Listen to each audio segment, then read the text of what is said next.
میں اور اس کے بعد مسلمانوں میں جو ہے یہاں کیا. آئیے اب شریعت میں سود کی حقیقت کیا ہے. میں انشاءاللہ اس چند آیتیں صرف قرآن کی رکھوں گا اور اللہ کے رسول کی چند حدیثیں. اتنا وقت نہیں کہ تفصیل میں جاؤں. اس کی اگر قباحت ہم ان آیتوں سے سمجھ لے اور ان حدیثیں میں سمجھتا ہوں ہماری زندگی کو تبدیل کرنے کے لیے کافی ہے. اور جو لوگ تبدیل نہ کرنا چاہیں, ہدایت ملتے ہوئے بھی چھوڑنا چاہے, وہ ان کا اپنا ذاتی مسئلہ اور معاملہ رہا. اللہ رب العزت دیکھیے کیا فرماتا ہے سورہ بقرہ سورہ نمبر 2 آیت نمبر 275 76 77 78 تک. یہ 4 آیتوں میں دیکھیے اللہ رب العزت کیا فرماتا ہے.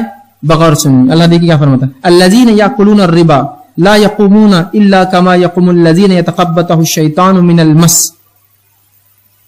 یہ آیت میں نے خطبے میں بھی پڑھی.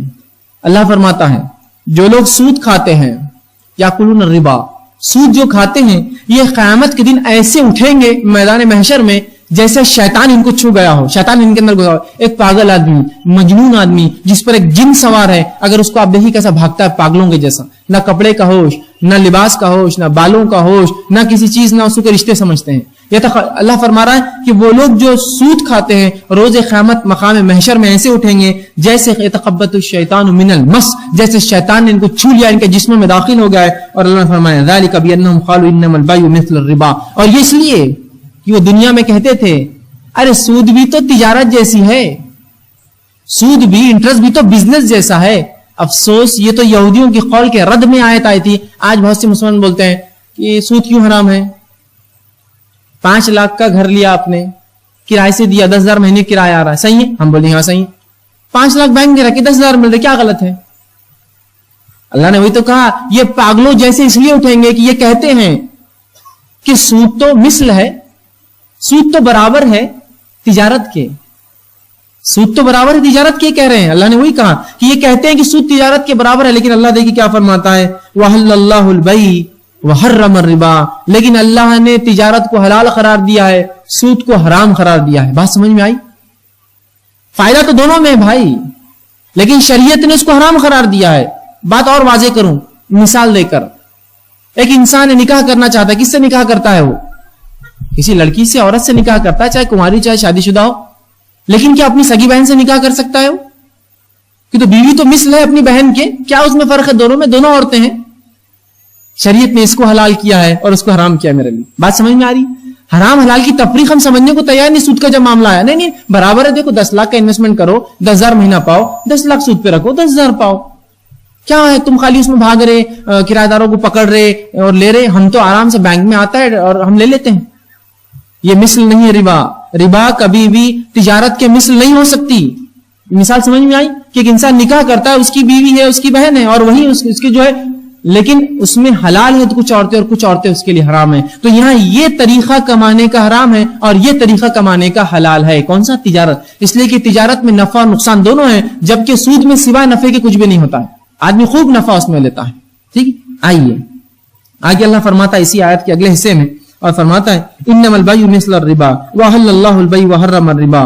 اللہ آگے فرماتا ہے فمن جاءه موعظة من ربه فانتهى فله ما سلف. اللہ آگے فرماتا ہے آیت میں تو جس شخص کے پاس اللہ کی نصیحت آ پہنچی اور وہ سود لینے سے باز آ گیا تو جو پہلے ہو چکا تو ہو چکا. اللہ فرماتا ہے سلف وامره الى الله ومن عاد فاولئك اصحاب النار هم فيها خالدون. لیکن جس نے اس کے باوجود بھی سود لینا نہیں چھوڑا تو پھر اس کے لیے جہنم کا سخت عذاب ہے, جس میں وہ ہمیشہ ہمیشہ رہنے والا ہے. اس کے لیے سود خوروں کے لیے. آگے اللہ فرماتا ہے اور کہتا ہے یمحق اللہ الربا ویربی الصدقات. اللہ ربا کو, سود کے نظام کو برباد کر کے رہیں گا اور صدقات کے نظام میں برکت عطا فرمائے گا. سبحان اللہ. اللہ کا اعلان ہے اللہ سود کو برباد کر دیں گا, ہلاک کر دیں گا سود خوروں کو اور سود کو, اور صدقات کے نظام کو, اللہ کی راہ میں خرچ کرنے کے نظام میں خوب برکت عطا فرمائیں گے. اللہ نے وعدہ کر دیا اور فرمایا واللہ لا يحب كل كفار اثیم, اور اللہ کسی گناہگار کو اپنا دوست نہیں رکھتا.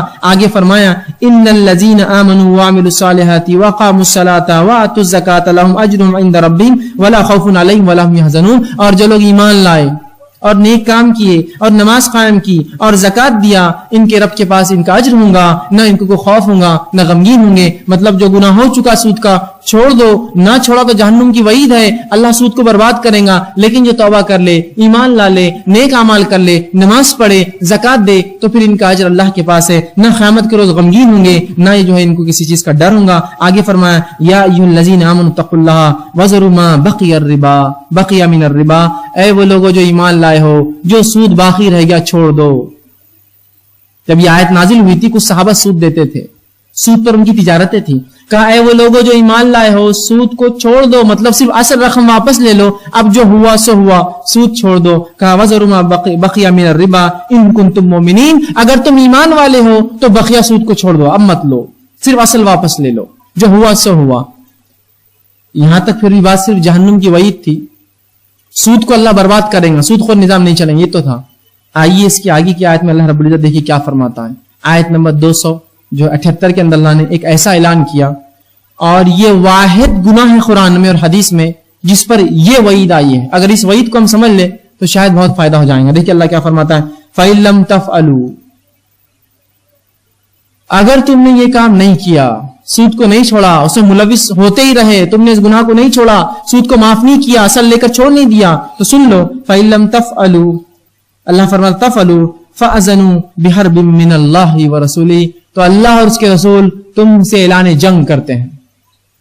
واحد گناہ پوری اللہ کی کتاب اس کے رسول کی سنت میں ہے کہ اللہ نے جنگ کا اعلان کیا. اسی لیے میں نے پہلے کہا سود یہ صرف اللہ کی عبادت نہیں بلکہ بندوں کے ساتھ خلل ہوتا ہے, اور افراد ہی نہیں معاشرے اور ملک تباہ ہوتے ہیں. تو اللہ اس کے رسول نے جنگ کا اعلان کیا ایسے شخص کے ساتھ جو کرے. ابن عباس رضی اللہ عنہ فرماتے ہیں اس آیت کے تعلق سے, اور کہتے ہیں جو شخص سود کو نہ چھوڑے اور مسلمانوں کی حکومت ہو, اس کا سر قلم کر دیا جائے, اس لیے کہ اس نے اللہ اس کے رسول کے خلاف جنگ کا اعلان کیا سود لے کر.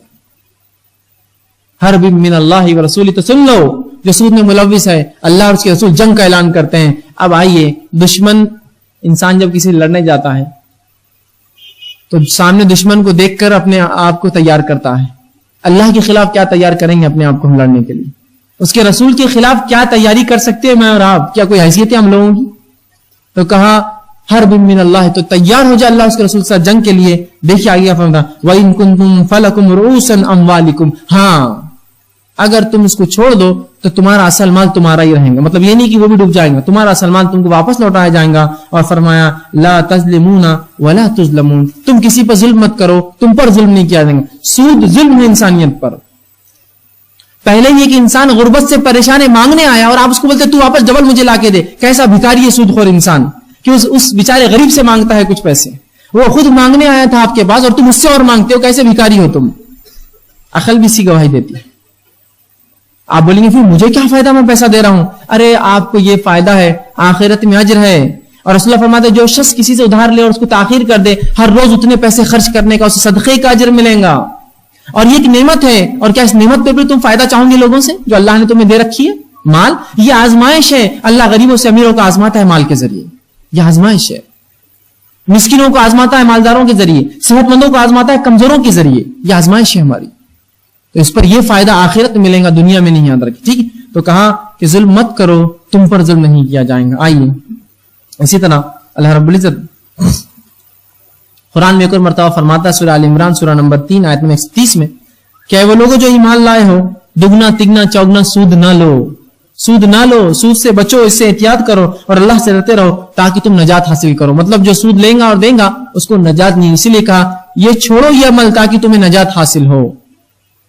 آئیے اسی طرح اللہ کے رسول صلی اللہ علیہ وسلم کی چند احادیث آپ کے سامنے رکھتا ہوں, آپ نے اس کے تعلق سے کیا وضاحت کی.